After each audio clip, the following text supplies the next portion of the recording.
Hey, women influencing real estate, Debbie Holloway. I am so looking forward to our conversation today, and I hope that you're going to get something out of it. I first want to review the conversation last month with Maureen. And Maureen, thank you for doing it. I loved your 5 tips for creating more balance in your life with your family. Planning and making your meals on Sunday. Brilliant, brilliant.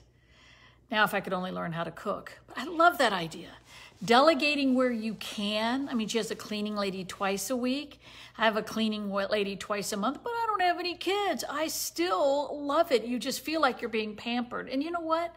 If anybody says, oh, I just don't know that I can have the money for it, find a way. Find a way. Get your family involved in the tasks. I think everybody having specific chores is a great idea. Having a schedule. And if it's not in your schedule, it doesn't exist, as Tom Ferry would say. And a support group of other moms, sort of like having someone to share all the taxi driving with. Doesn't hurt. And then lastly, she talked about taking time for your spouse. That's the one thing we never do. In fact, when it's all said and done, most of the time with all the craziness we have, we're blaming our spouse. Not a good idea. I just love the tips that she shared, and I think it's all true. I would take those 5 tips and I would pick one, and I would drill down on how could I make this happen. She has 4 kids and a huge real estate business. She has to make it work. She doesn't have a choice. We all have choices. We can choose to find a way to make it work. I know that we can in every one of those. I mean, have you ever watched a movie and everybody in the family is happy and they're around the kitchen and they're talking and they're chopping fresh vegetables and you're like, oh, please, this isn't reality. I'm throwing something frozen into the microwave and I'm hoping I can make all this work. That's not reality, but unfortunately with TV, everyone looks at that and expects that to be our reality. The reality is we need to find ways to share. We need to find ways to delegate, and we need to find ways to appreciate. So think about that when you think about your family and work. What I wanted to talk to you about today, though, was this. How was your January? Were you busy? Were you crazy busy? Were you not busy at all? You see, I ask my clients several very simple questions, and I think it's important to note that across the country, with very few exceptions, right now, the market is good and there are not enough listings. We should be focused on taking listings if we're real estate agents. What I want to share with you, anyone in any profession that deals with people can use.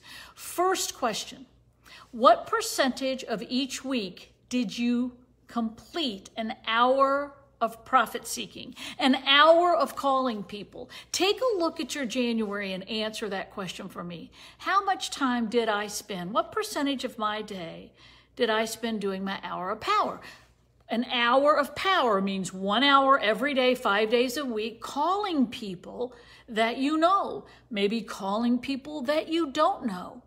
You see, if you want to get more listings, you start calling more people and asking about listings and it will happen. One of my clients decided that they would call all their old Zillow leads. So they called them, and of course, they were old leads. They didn't get any answers. They video text them. And as soon as they got done with the video text, they did what's called a sly dial broadcast. A sly dial broadcast. Google that if you're not sure what it is. The guy in 1 week got 5 hot buyers. 5 hot buyers. You can get listings as well. But all he did was he took it one step further.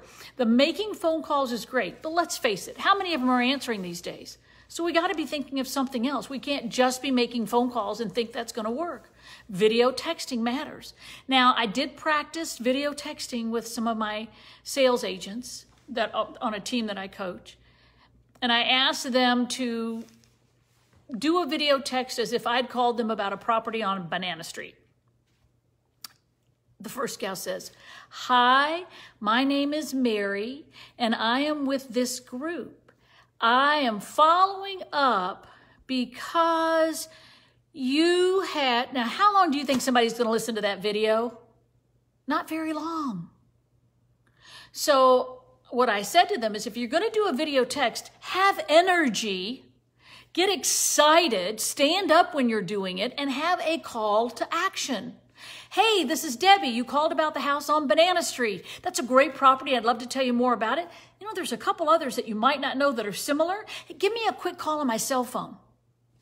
Creating a sense of urgency. Oh, Maureen, I just thanked you earlier for what you did last week. Thank you so much, and I'm glad you're on today. So think in terms of how much time are you spending in a week doing 1 hour of power? That 1 hour will change the outcome for you. You want to have the money to afford a cleaning lady or a support group or whatever the things were that Maureen talked to us about. If you consistently do 1 hour of power every day and you are absolutely committed to it, because the goal is not to call for an hour. The goal is to set an appointment every day, 5 days a week. How many of you can say, I set an appointment every day, 5 days a week? Regardless of the business you're in, what percentage of your week are you spending taking care of 1 hour a day calling people for business? That would be 5 hours a week. That's not a lot compared to your entire week. So how did you do in January? I ask you to look at how much time you actually spent doing 1 hour of power a day. Secondly, how many times did you speak to someone where you could ask them to either sign a contract or choose you to represent them during a conversation? You see, most of us go through the conversation and hang up and go, gee, did I remember to ask them to meet with me? I used to play what's called the 7 penny game, where I'd put 7 pennies on the table in front of me. And every time I would ask a closing question to try to set an appointment, I'd move a penny. The goal was that I couldn't hang up until I had moved at least 4 pennies. It's the 7 penny game. Very simple. We do not, when we talk to people, ask enough about who do you know that might be thinking of moving this year? Have you thought about making a move this year? Have you looked at your loan and would now be a great time to refinance? Asking questions that can get you an appointment. That's the key. So ask yourself, how often did I do that in January? And what must I do to change that now? The third thing I wrote down, how many potential clients did you get face-to-face with? I noticed Belinda Nichols is on here. One of the things that she does in her role at the bank that she works for is she is in the community. She is the face of that bank. People see her. They know when they see her, they think Cub Bank, because she gets face-to-face with people and makes sure in a nice way they know what she does. It doesn't mean you go up and go, hey, my name is Debbie. I'm in real estate. Do you want to buy or sell? That's not what you do. People need to know whether you wear a badge or you say to them, you know, so tell me about what you do. Because usually when you say to somebody, so tell me what you do for a living, and then they say, what do you do? That's when you can say real estate. So Denny says, asking for anything is the hardest thing I have to face. My parents raised me to be everything for everyone, but not ever be beholden. Oh my God, don't want to be beholden to nobody. I know that one, Denny. Here's the thing. You aren't beholden to anybody if you don't ask them about business. Then you are allowing them to go work with somebody that's not a good agent. Do you really want people that you know to work with somebody who's not a good agent? Because there are a few of them out there.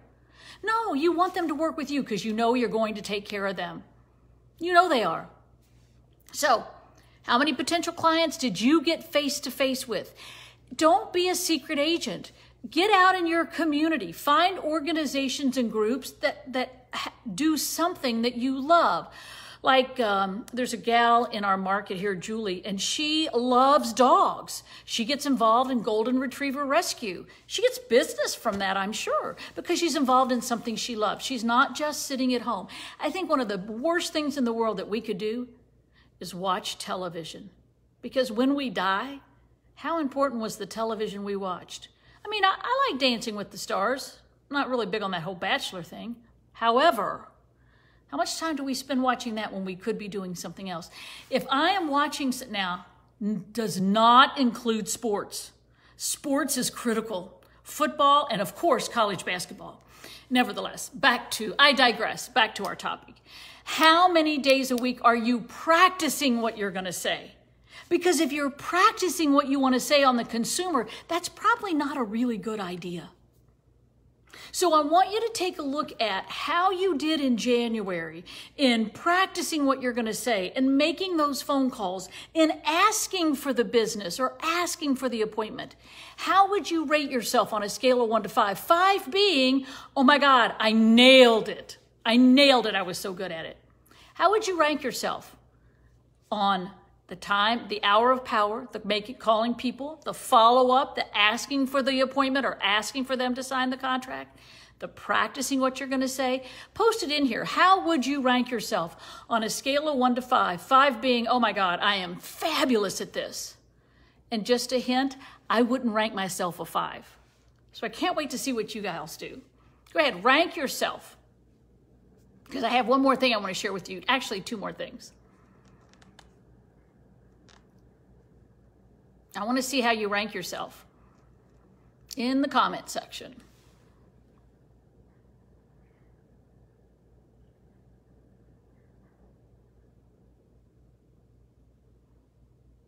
I think some of you are afraid to rank yourself. Oh my gosh, here's what I know.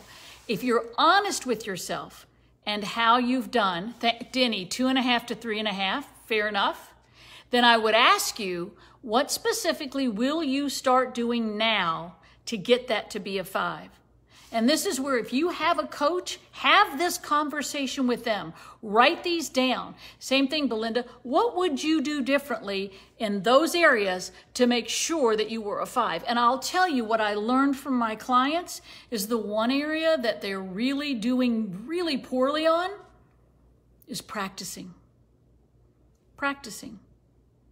They don't practice what they're going to say. We all think we are great conversationalists and we can wing it. I used to think that too, till on one of my coaching calls with Tom Ferry, he said to me, well, so how many, you've got this many listings, how many appointments did you go on? I'm like, I don't track my listing appointments. Well, he said, we know you went on this many. Now let's figure out how many you went on you didn't get. And as we were figuring that out, I realized at that moment that I only got 50% of the appointments I went on.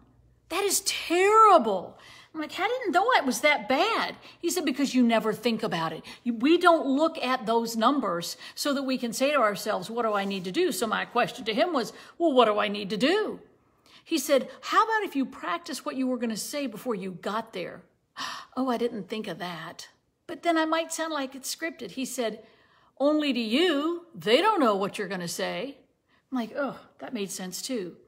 Practicing is the one area of all of these.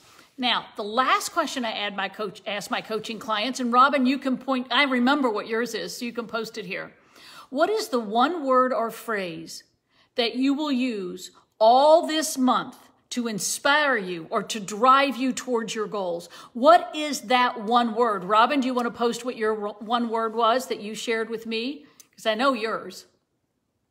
What is the one word that you will use to drive you, to inspire you going into the rest of this month? Because if you don't have something that drives you, that is a word that inspires you, Robin, I haven't seen your post. I'm going to say what yours is.